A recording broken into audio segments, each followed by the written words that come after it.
They told me my own daughter had $2 million sitting in a brokerage account, and my wife told me to go ask my son, the mechanic, for help instead. That's the kind of sentence that sits in your chest like a rock you swallowed whole. I didn't say a word back to Deborah that night. 62 years old, and I just sat there. But before I tell you the rest of this, I need you to understand something. This isn't a story about money, not really. It's a story about who shows up when you've got nothing left to give them. Let me back up. I live in a small house off Route 9, outside Harrisburg, Pennsylvania.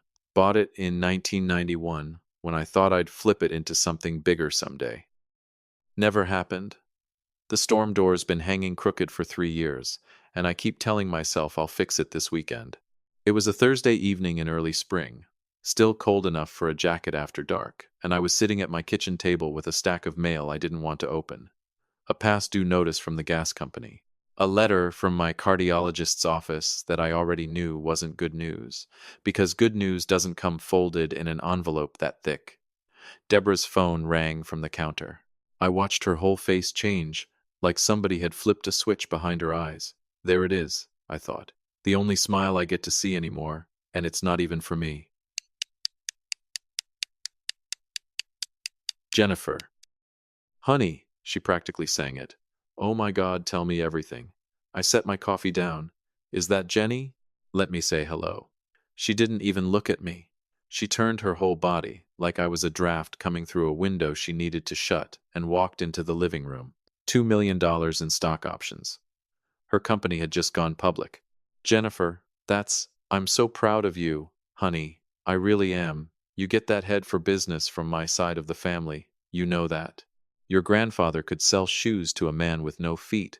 God rest him. I sat there and listened to my wife of 34 years talk to our daughter like she'd just cured something instead of vested some shares. I'm not saying that to be bitter.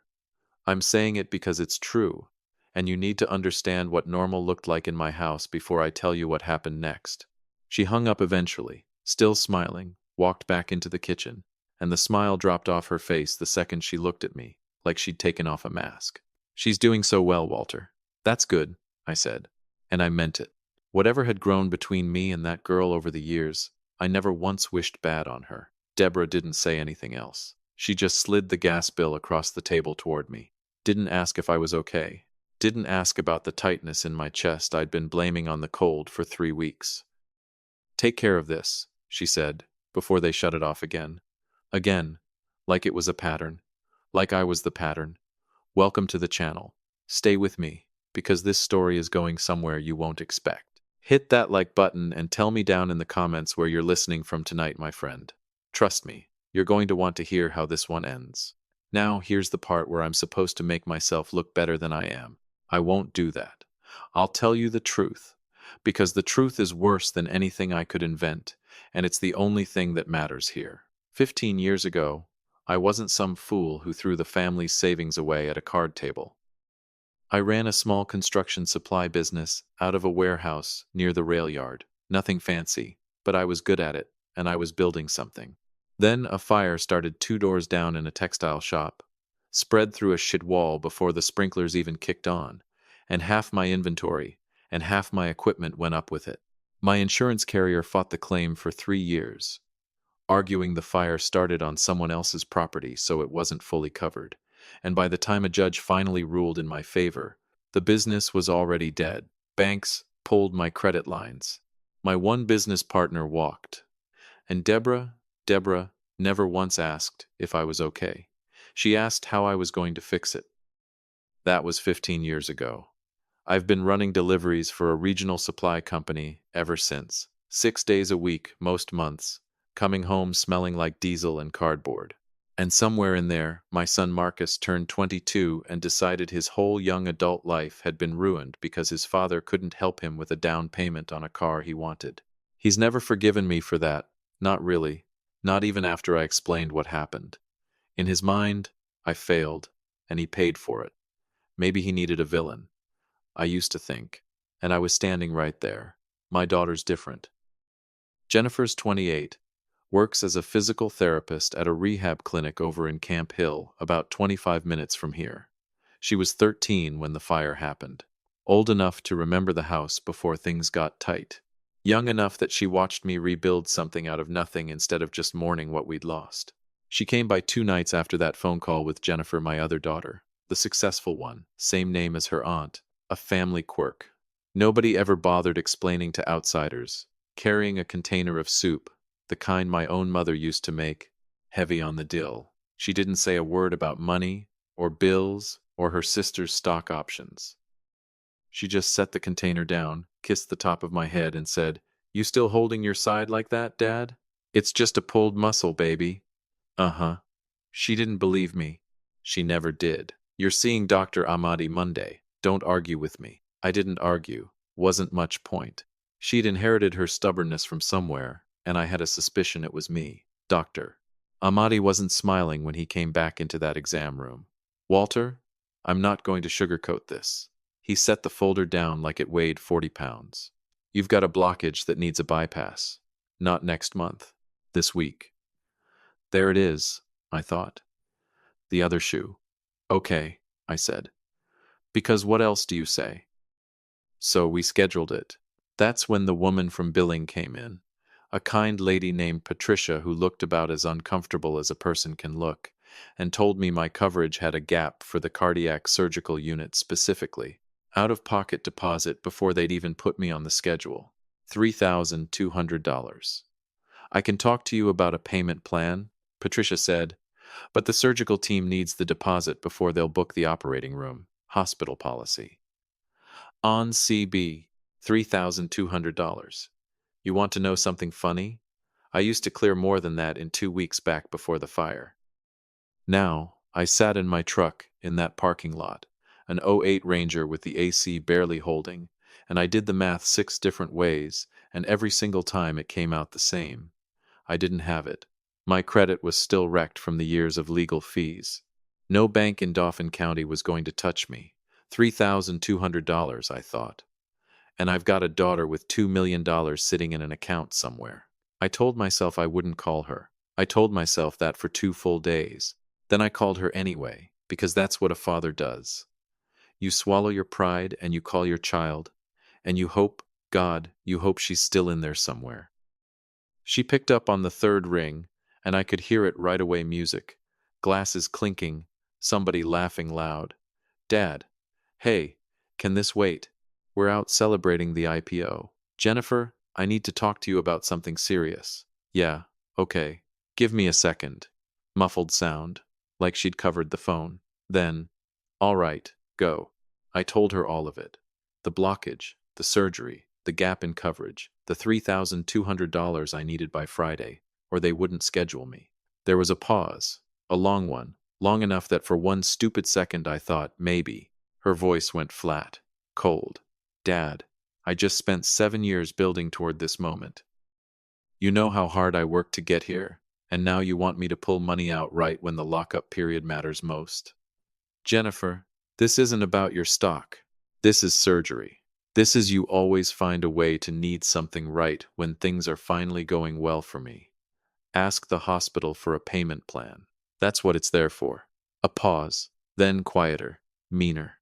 "I've got a reputation to protect in this industry now.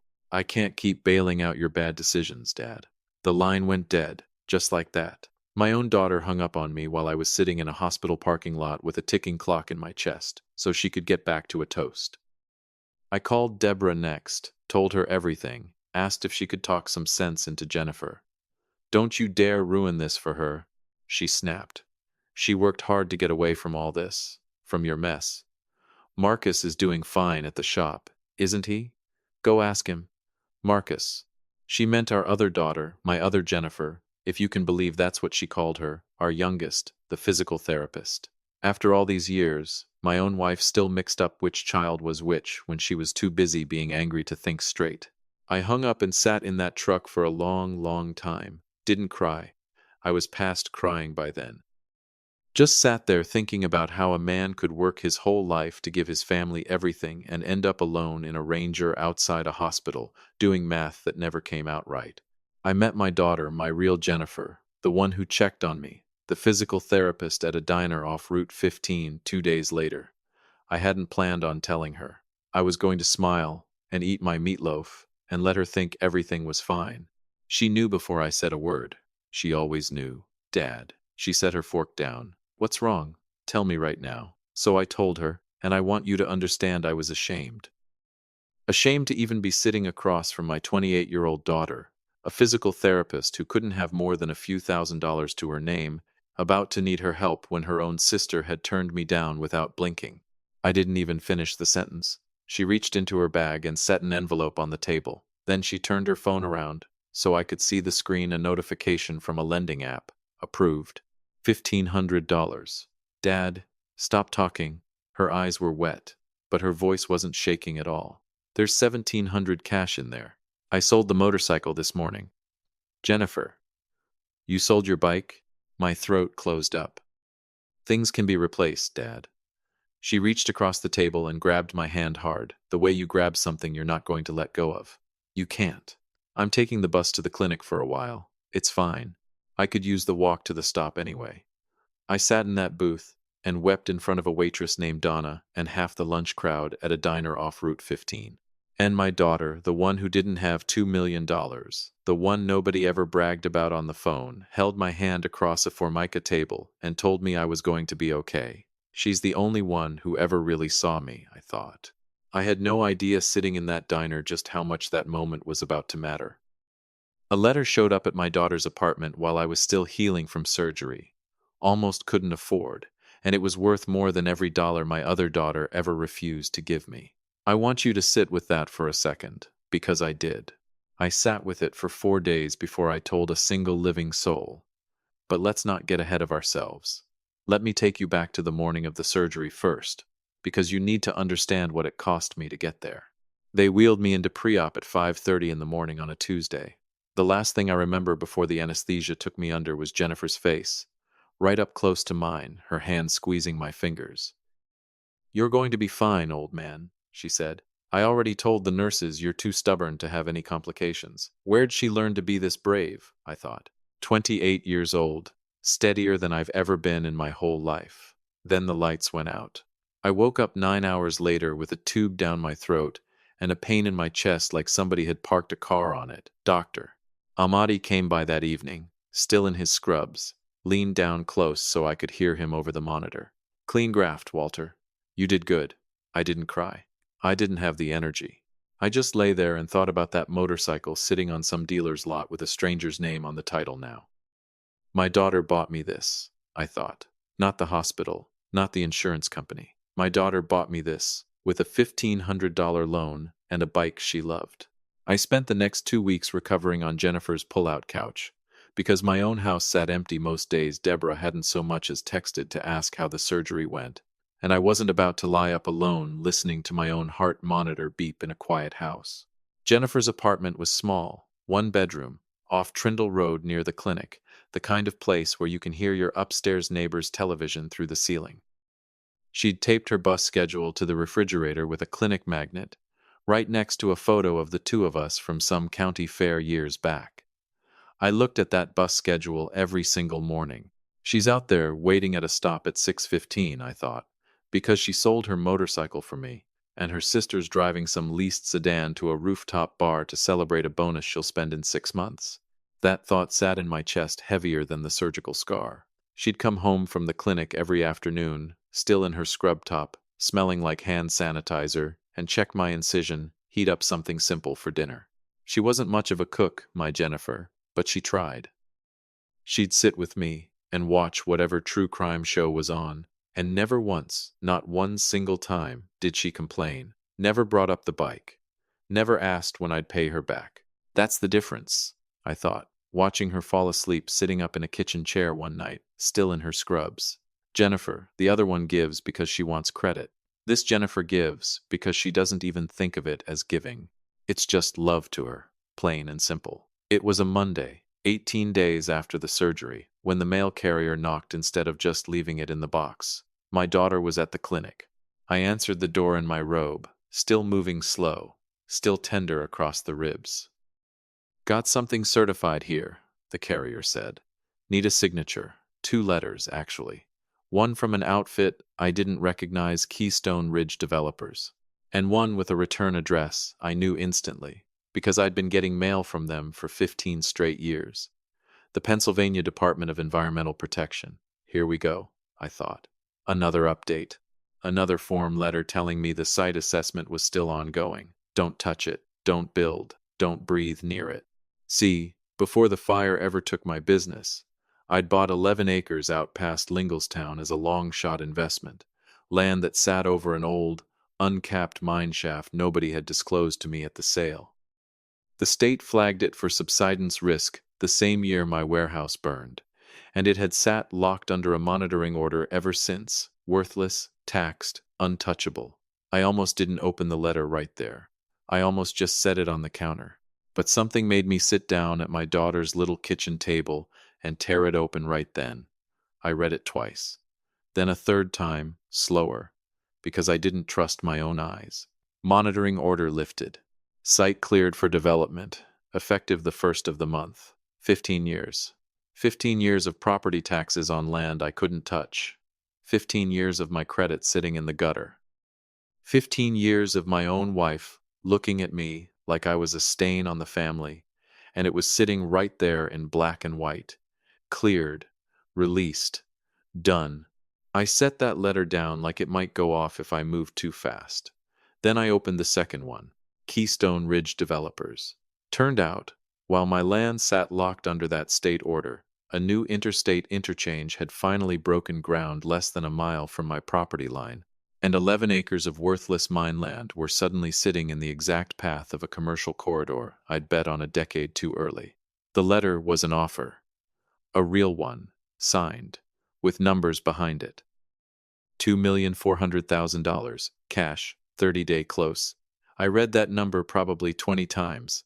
I want to tell you I hollered and ran around that apartment like a crazy man. I didn't. I sat very, very still. 2.4 million, I thought. And 3 weeks ago I was crying in a diner because I couldn't come up with $3,200. I looked up, and my eyes landed right back on that bus schedule on the fridge. Route 21, 6:15 a.m., my daughter's handwriting in the corner, because she'd had to memorize a whole new commute at 28 years old to save her father's life. She's out there right now, I thought, standing at a bus stop in the cold, and I'm sitting here holding $2.4 million. That's the moment something in me went quiet and cold and very, very clear. I didn't call Deborah.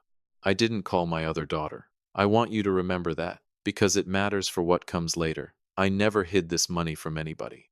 I just didn't see one single reason to tell people who'd already told me, in their own words, that my problems weren't their problems.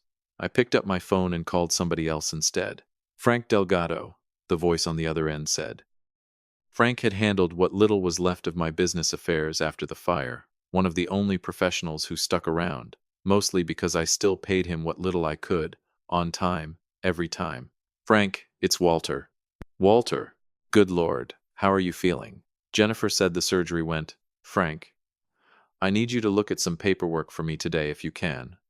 Something in my voice must have told him this wasn't a check-in call. What's going on? I told him all of it, the DEP release, the Keystone offer, the number. Long pause on the line, long enough I thought the call had dropped. 2.4 million, he finally said. Walter, that changes everything. I know it does. That's exactly why I need you to pull something else for me first, before we touch any of it. You remember a document Deborah had you draw up about 6 years back? Frank went quiet.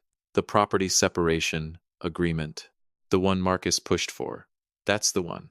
I remember it well, Walter. I told Deborah at the time I didn't love the idea, but she was insistent, and it was her legal right to protect herself given the debt situation. He paused. You want me to pull the original? I want you to pull it, and I want you to tell me exactly what it says. Word for word. Don't leave anything out, because if I remembered that document right, I thought, Deborah hadn't just protected herself from my failures. She'd signed away every single claim to whatever came next, good or bad. Frank called me back 2 hours later, papers shuffling on his end. Walter, I'm going to read you the operative language here. Deborah Hale hereby waives, releases, and forever discharges any and all present or future marital claim, interest, or right, legal or equitable, in and to the real property located in Dauphin County, described herein, including any proceeds, appreciation, or value realized therefrom, regardless of cause. Regardless of cause, I said, real slow. Frank, does that mean what I think it means? It means exactly what we drew up, Walter. 6 years ago, she wanted the house and her retirement accounts protected, so she partitioned the estate. She took the house as her sole separate property and forced you to take 100% ownership of that debt-riddled mine land as your sole separate property. It was legally binding the day it was notarized. Whatever happens to that land now, good, bad, or a $2.4 million buyout, she signed away every legal claim to it. Marcus was the one who pushed for it, wasn't he? Set the meeting up. I almost laughed, except nothing about it felt funny. Told his mother it was smart. Told her it would protect her credit if the land ever got seized for my debts. Well, Frank exhaled slow into the phone. Sure was smart, Walter. Just not in the direction he thought he was being smart.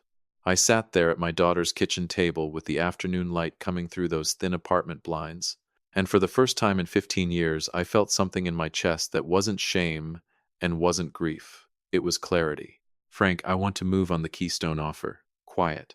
I don't want a single soul outside this call knowing about it till it's done. Not Deborah, not Marcus, not Jennifer, my older one. Especially not them. I looked over at the bus schedule one more time. You draw up whatever needs drawing up. I want the sale closed, and I want a trust set up right alongside it.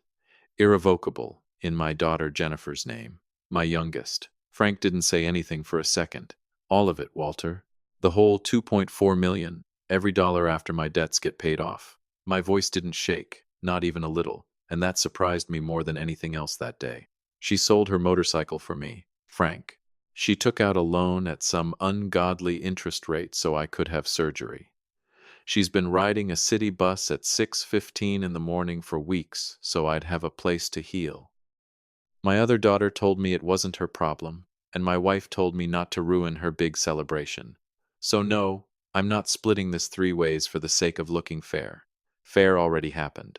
Fair happened in a diner off Route 15 3 weeks ago, and only one of my children showed up for it. I hear you, Walter. I'll have the paperwork ready by Friday. I hung up the phone and sat there a long while, listening to the hum of the window unit, looking at that bus schedule stuck to the fridge with a clinic magnet.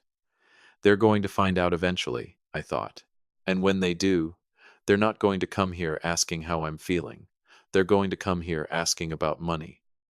I wasn't wrong about that. If you've been with me this long, drop a word in the comments and let me know you're still here, friend. Hit that like button too. It tells me you want to hear how this one plays out. See, I thought Deborah and my older daughter would show up because they'd heard about the land. They hadn't heard a thing about the land yet when they showed up at my daughter's door 9 days later. They showed up because my older Jennifer was drowning in a mess of her own making, and she needed money so badly she was willing to walk right into the one place she'd sworn she'd never set foot in, her broke, embarrassing father's temporary bedroom on her sister's pull-out couch. She had no idea what she was about to find waiting for her there. Neither did Deborah, but I did. I'd had 9 days to get ready. That Thursday evening somebody pounded on the door like they were trying to knock it off the hinges. Dad! Dad! Open up. I know you're in there. My older daughter's voice, loud, frayed at the edges in a way I'd never heard before. Not the smug, satisfied voice from the celebration. Something else was under it now. My youngest got there before I did, still in her scrub top, and pulled the door open with a look I recognized, the look she probably gave patients who tried to skip their exercises. You want to explain why you're pounding on my door like the police? She said. My older daughter pushed past her without answering. Deborah right behind her. And I want you to picture this, my daughter, 31 years old, blazer wrinkled, mascara smudged like she'd been crying in the car, and my wife behind her, arms crossed, face set hard. Neither one looked at me and asked how I was healing. Not one word about the surgery. Not one word about the scar still tender under my shirt. Dad. Her voice cracked, just slightly, right in the middle. We need to talk. Now. There it is, I thought. Not how are you feeling, not I'm sorry I hung up on you outside a hospital. Straight to business. Same as always. Sit down, Jennifer, I said. You look like you're about to fall over. She didn't sit. She paced. I was looking through the county development registry today. Keystone Ridge just logged a deed transfer. 11 acres out past Linglestown. That's your land, Dad. 2.4 million cash. You sold it, didn't you? Deborah's mouth actually fell open. 2.4, Walter. Is that true? So, that's how they found out, I thought. Not from me. From a public registry. Almost funny. In a sick sort of way. It's true, I said, calm as I could manage. Closed 11 days ago. 11 days? You've had this for 11 days? And you didn't call me? Your own daughter? I looked at her for a long moment before I answered.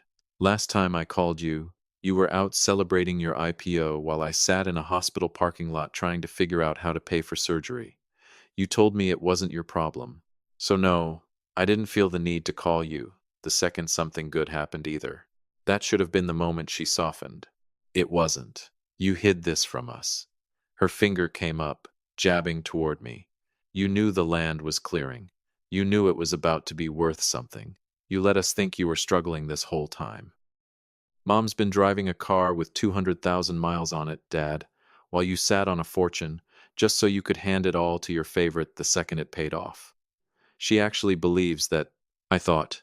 She's rewriting the whole thing in real time, right in front of me, and she believes every word coming out of her own mouth. Jennifer. My voice came out quieter than hers, which somehow made the room go quieter too.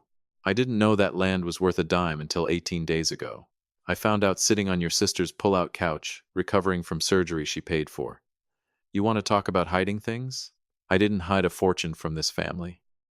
I hid the fact that I was scared for 15 straight years, because every time I tried to talk about it, your mother told me to fix the bill and you told me I ruined your 20s. Deborah stepped in then, arms still crossed, chin up. Don't you dare stand there and act like the victim, Walter. I stood by you for 34 years while you dragged this family through the mud with your bad investments. That money belongs to this family. You're being vindictive. You're being cruel. You're being stingy, my daughter finished for her. And it's disgusting. Stingy. I almost laughed out loud at that one. A woman who refused her father $3,200 for heart surgery, calling her father stingy over 2.4 million. We're not asking anymore, she said. And here's where her voice really changed. Dropped low. Mean. The voice of someone who thought she was about to win. Mom's filing for divorce tomorrow morning. Irreconcilable differences. Financial abandonment. My attorney's already drafting a motion to freeze every account connected to that sale until the courts sort out an equitable division. You hid marital assets, Dad. That's not a gray area. That's fraud. She slammed her hand flat on my daughter's kitchen table, the same table where weeks earlier my youngest had slid an envelope of cash across without a second thought. You'll be tied up in litigation so long you won't have a cent left by the time we're done. My firm's attorneys will bury you. My daughter's face, I thought, glancing at her.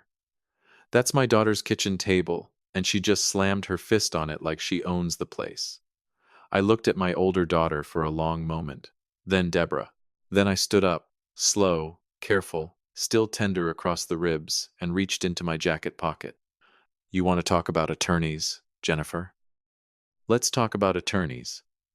I pulled out 2 folded documents, slid the first one across the table to Deborah. You remember this? She looked down at it, and I watched the color drain out of her face before she'd even finished the first paragraph. 6 years ago, I said, you and Marcus sat me down at my own kitchen table.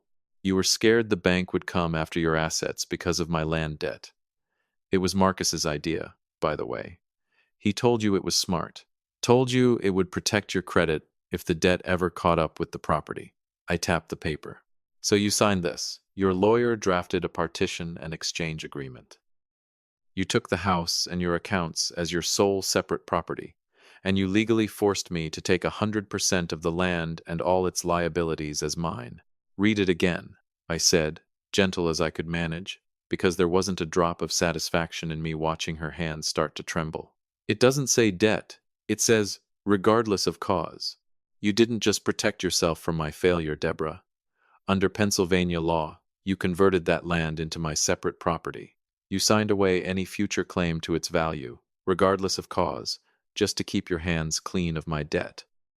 Your own lawyer explained it to you, and Jennifer's brother, Marcus, signed as a witness. My daughter's face had gone pale too, but she still wasn't done. Never was. That doesn't matter, she snapped. I'll still take you to court. On what grounds, Jennifer? I slid the second document across to her. Take a look at this before you finish that sentence. She looked down. A bank statement. My youngest daughter's bank statement. $14, I said. That's what's in your sister's checking account right now. $14. Because 3 weeks ago she sold her motorcycle and took out a loan at 22% interest so I could get on an operating table. While you were ordering champagne to celebrate a public offering, your sister was riding a city bus at 6:15 in the morning, so she'd have gas money to get to a job that pays her $52,000 a year, helping people learn to walk again. I let that sit in the room a second. You want to talk about court, Jennifer? Go ahead. Bring your attorneys. Bring every attorney in Dauphin County. But before you do, you go explain to a judge how you plan to claim a share of assets your mother legally waived in writing 6 years ago on your own brother's advice. Explain to that judge where you were, the night your father needed $3,200 for heart surgery, and where your sister was. Nobody said anything for a long moment, just the window unit humming, and somewhere upstairs, a neighbor's television bleeding through the ceiling, same as it had every night for weeks. I didn't hide this money from you, I said, my voice finally coming down soft, tired, done. I found out about the land's release sitting right here on that pull-out couch, just over 2 weeks after surgery. It took 30 days to close the sale, and the trust was finalized last week. I didn't keep it quiet to be petty. I kept it quiet because I needed time to make sure the money went to the only person who actually earned it. But I want you both to understand something. Even if I'd known sooner, even if I'd had months of warning, it wouldn't change one single thing about this moment. I looked at Deborah first, then my older daughter. You two divorced yourselves from this family a long time ago. You just hadn't gotten around to the paperwork yet. I folded my hands on the table. The trust is already finalized. Irrevocable. $2 million goes to Jennifer, my youngest. All of it, after the debts and taxes are settled. I kept $400,000 back for myself, for whatever years I've got left, so nobody has to worry about me again, but the rest is hers. The very first thing Frank did was wire a payoff to that lender to burn her loan contract to ash. Next, I bought out the title on this apartment complex so she doesn't owe a dime in rent while her new house gets built. I put money behind the free clinic hours she's been wanting to start for patients who can't afford care. There's a truck waiting for her, nicer than the bike she sold, though she's going to fuss at me about that. You're both officially free of my mistakes now. Isn't that what you wanted? For 15 years I heard about how I ruined this family with my failures. Well, congratulations. The failure's over, and it turns out the two of you signed yourselves right out of everything that came after it. Deborah's mouth opened. Nothing came out. For the first time in longer than I could remember, my wife didn't have a single word. My older daughter just stood there, jaw working, staring at that bank statement like it might rearrange itself into different numbers if she looked hard enough. Get out of my daughter's home, I said. Quiet. Final. Both of you. They left in a silence I'd never once heard out of either of them in 34 years of marriage and 31 years of raising that girl. No slam door, no last word.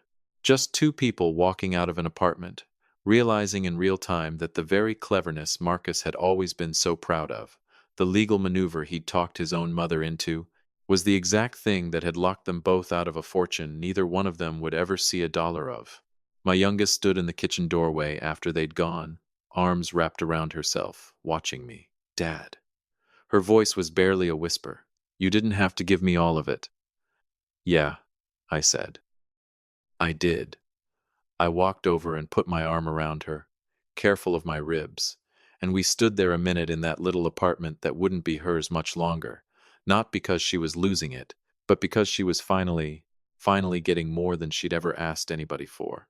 Things can be replaced, I remembered her telling me weeks before, sliding an envelope across a diner table. You can't. She'd been right about that. Turned out, I couldn't be replaced either, not to her. And, in the end, that was worth more than any number Keystone Ridge developers ever put on a piece of paper. We stood there in the quiet, my daughter and me, finally safe, finally free. And somewhere across town, my older daughter sat down that night to figure out how she was going to explain to her firm that the $2 million she'd bragged about wasn't nearly enough to save her now, and there wasn't a single soul left in her corner willing to bail her out. Funny how that works out. If this one got to you, hit that like button, subscribe if you haven't yet, and tell me down in the comments where you're listening from tonight, friend. I'll see you in the next one. Love isn't measured by the size of the check someone can write, but by who shows up when your hands are empty. A bus ticket bought with real sacrifice means more than a fortune handed over for show. Hold on to the people who stay when you have nothing to offer back, and remember that quiet, steady kindness, given without keeping score, always finds its way home in the end. A small note for you. This story was written and fictionalized by AI for entertainment purposes, while hoping to carry a warm, positive life lesson to you.